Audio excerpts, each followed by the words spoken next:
Gusto mo bang mababaliw sa iyo ng husto ang inyong mahal? Gawin mo ito bago kayo matulog sa gabi, at yung taong ginawan mo nito ay mababaliw siya ng husto sa inyo. Lagi siyang mababalisa, hindi siya mapapakali sa kakaisip sa iyo, at kakabahan siya, at ikaw lang ang laman sa kanyang puso't isipan. Kahit saan siya magpunta, ikaw pa rin ang nasa isip niya.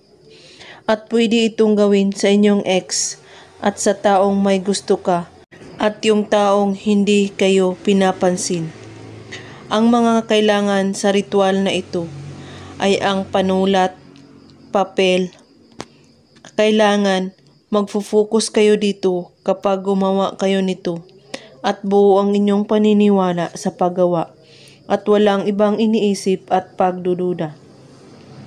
Isulat mo sa papel ang pangalan at apelyido niya ng isang beses.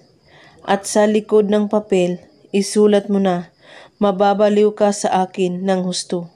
At pagkatapos, hawakan mo ito sa inyong kamay at sabihin mo ang kanyang pangalan. Mababaliw ka sa akin ng husto.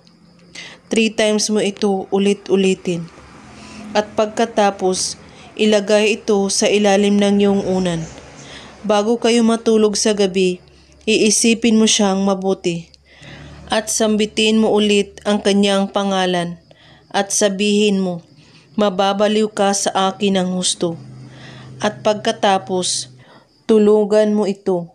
At saka mo ito kunin kapag siya ay nagpaparamdam na sa iyo unti-unti. Gawin ito kahit anong oras at araw, basta't buo ang inyong paniniwala sa paggawa at walang ibang iniisip at pagdududa. At kung may katanungan po kayo ay magko-comment lang po sa baba. Maraming salamat sa panunood.